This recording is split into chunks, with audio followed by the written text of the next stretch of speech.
അപ്പോൾ ഇന്ന് നമ്മുടെ പൂരം ദിവസത്തെ വിശേഷങ്ങളാണ് കേട്ടോ. അപ്പോൾ രാവിലെ എണീറ്റ് വന്ന വഴിക്ക് തന്നെ അമ്മ വിളക്കൊക്കെ കൊളുത്തി സെറ്റപ്പാക്കി വെച്ചിട്ടുണ്ടായിരുന്നു. ഞാൻ എണീക്കാൻ കുറച്ച് ലേറ്റ് ആയിട്ടുണ്ടായിരുന്നു കേട്ടോ.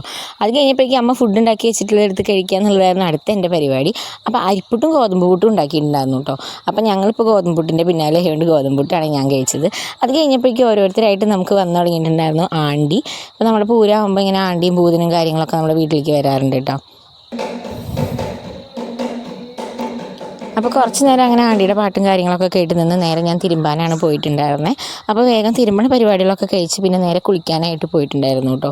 കാരണം അപ്പുക്കുട്ടനൊക്കെ ഒന്ന് എണീറ്റ് വരുമ്പോഴേക്കും ഞാൻ വേഗം കൂളിയും കാര്യങ്ങളും പാസ്സാക്കിയില്ല വെച്ചാൽ പിന്നെ ഞാൻ അവൻ്റെ പിന്നാലെ നടക്കേണ്ടി വരും.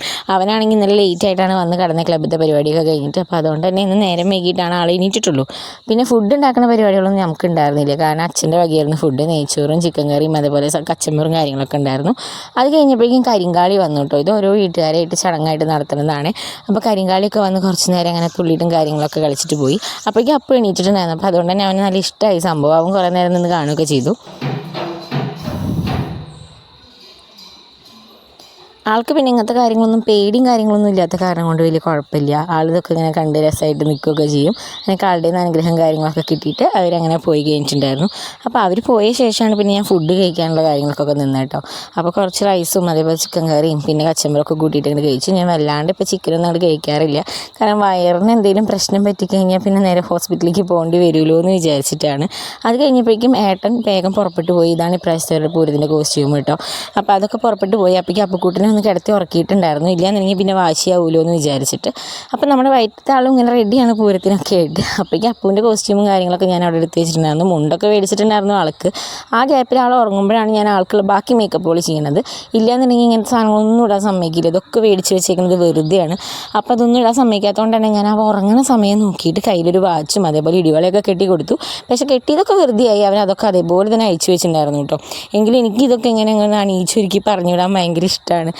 എൻ്റെ മോനാണെന്നുണ്ടെങ്കിൽ ഇങ്ങനത്തെ പരിപാടികളൊന്നും ഇഷ്ടമില്ല. അപ്പോൾ അത് കാരണം കൊണ്ടാണ് ഉറങ്ങുമ്പോൾ. പിന്നെ മുഖത്തെ മേക്കപ്പ് ഒന്നും ചെയ്യാൻ പറ്റില്ല. ഉറക്കം കഴിഞ്ഞ് എന്തായാലും ഒന്നും മേലും കൈയും കഴിക്കാണ്ട് വിടാനും പറ്റില്ല. അപ്പോഴേക്കും നമ്മുടെ അവിടേക്ക് പൂരം തുടങ്ങിയിട്ടുണ്ടായിരുന്നു കേട്ടോ. അപ്പോൾ നമ്മുടെ വീടിൻ്റെ ഫ്രണ്ടിൽ തന്നെയാണ് ഇവിടുത്തെ കളരി. അപ്പോൾ അതുകൊണ്ട് നമ്മുടെ കളരിയിൽ നിന്നാണ് ഇവിടുത്തെ പൂരം ആദ്യം എഴുന്നള്ളിച്ച് തുടങ്ങുക. കമ്മിറ്റിക്കാരുടെ ശരിക്കുള്ള അമ്പലത്തിലുള്ള പൂരം എഴുന്നള്ളിച്ച് തുടങ്ങുക നമ്മുടെ കളരിയിൽ നിന്നാണ്. അപ്പോൾ അവിടുത്തെ പഞ്ചവാദ്യം കാര്യങ്ങളൊക്കെ കഴിഞ്ഞപ്പോൾ ഓരോ പൂരങ്ങളായിട്ട് വന്നു തുടങ്ങിയിട്ടുണ്ടായിരുന്നു. അപ്പൂനെ അച്ഛൻ്റെ കൂടെ ആദ്യമേ വിട്ടിട്ടുണ്ടായിരുന്നു. പിന്നെ അത് കഴിഞ്ഞപ്പോൾ അവൻ വീണ്ടും തിരിച്ചിങ്ങോട്ട് പോകുന്നു. അപ്പോൾ പിന്നെ ഓരോ പരിപാടികളായിട്ട് ഇങ്ങനെ കണ്ടു. കുറച്ച് ആനപ്പൂരം ഒറ്റ ആന ഉണ്ടായിരുന്നുള്ളൂ കേട്ടോ. ഒന്ന് പട്ടാമ്പി നേർച്ച ആയതുകൊണ്ട് തന്നെ പൂരത്തിന് അവിടേക്ക് പോയ കാരണം കൊണ്ട് തന്നെ പൂരത്തിന് ആന ഒന്നേ ഉണ്ടായിരുന്നുള്ളൂ. അത് കഴിഞ്ഞപ്പോഴേക്കും ഇവരുടെ പരിപാടികളും കാര്യങ്ങളും വന്നു. ഇവർക്ക് കാളയും പിന്നെ മേളമായിരുന്നു ഉണ്ടായിരുന്നു കേട്ടോ. അപ്പോൾ അപ്പോഴാണ് അച്ഛനെ കണ്ടത്. അപ്പോൾ അച്ഛൻ്റെ പിന്നാലെ വേഗം ഓടി. അപ്പോൾ അതിനെ കൊണ്ട് ഫോട്ടോ എടുക്കാനൊന്നും കാര്യത്തിനൊന്നും കിട്ടിയിട്ടുണ്ടായിരുന്നില്ല. മുണ്ടൊക്കെ ആൾ വലിച്ചുരിയിട്ടാണ് പോയിട്ടുണ്ടായിരുന്നത്. അപ്പോൾ കുറച്ച് നേരം നമ്മൾ ഈ കാളേനും കാര്യങ്ങളതിനൊക്കെ നോക്കിയിട്ട് നിന്നു. അത് കഴിഞ്ഞപ്പോൾ ഏട്ടൻ വന്നിട്ട് എൻ്റെ അടുത്ത് പോരുന്നുണ്ടോ ചോദിക്കുകയാണ്. ഇനി ഈ സമയത്ത് പോരുണ്ടോ എന്ന് ചോദിക്കാൻ ആൾക്ക് തോന്നിയ മനസ്സ് ഞാൻ വിചാരിക്കുകയാണ്. അപ്പോൾ പിന്നെ എല്ലാവരും കൂടി കാളനെ വലിച്ചു കൊണ്ടുപോവാണ്. അതന്നെ ഒരു മേളം വെച്ചിട്ടാണ് അവർ നിൽക്കണം. ഇന്നും വെറും മേളമായതുകൊണ്ട് തന്നെ അധികം തുള്ളാനുള്ളതൊന്നും ഇല്ലാത്തതുകൊണ്ട് ഇവർ നേരെ ഈ കാളനെ വലിക്കലാണ് ഇന്നത്തെ ഒരു ഹരാക്കി എടുത്തേക്കുന്നത്. അപ്പോൾ അനിയനും കൂട്ടുകാരൊക്കെയാണ് കേട്ടോ വലിക്കുന്നുണ്ടായിരുന്നത്. അങ്ങനെ അവരതൊക്കെ വലിച്ച് സെറ്റപ്പ് ആക്കിയിട്ട് അങ്ങനെ കൊണ്ടുപോവുകയൊക്കെ ചെയ്തു. അപ്പോഴും ഞങ്ങൾ വഴിയിൽ നിൽക്കുക ചെയ്താൽ ഞാൻ പൂരപ്പറമ്പിക്കൊന്നും പോയില്ല. കാരണം തിക്കും തിരക്കിനും പോകാൻ വയ്യ. ഈ ഒരു വഴി കുഞ്ഞൊരു വഴിയുള്ളൂ നമ്മുടെ അമ്പലത്തേക്ക് പോകാൻ വേണ്ടിയിട്ട്. അതുകൊണ്ട് തന്നെ എല്ലാ പൂരവും നമ്മുടെ ഫ്രണ്ടിൽ കൂടെ പോവും. അപ്പോൾ അങ്ങനെ കുറേ ശിങ്കാരിമേളം കാളികൾ ഇപ്രാവശ്യം കുറേ ഉണ്ടായിരുന്നു കേട്ടോ. അപ്പോൾ അതൊക്കെ കണ്ട് അങ്ങനെ നിന്നു. പിന്നെ നിന്ന് വൈകിയതൊന്നും അറിഞ്ഞില്ല. ആനയൊക്കെ പൂരം കഴിഞ്ഞ് തിരിച്ച് പോയി തുടങ്ങി. അപ്പോഴും ഞങ്ങൾ ആ നിപ്പന്നെയാണ് അവിടെ ഉണ്ടായിരുന്നത്.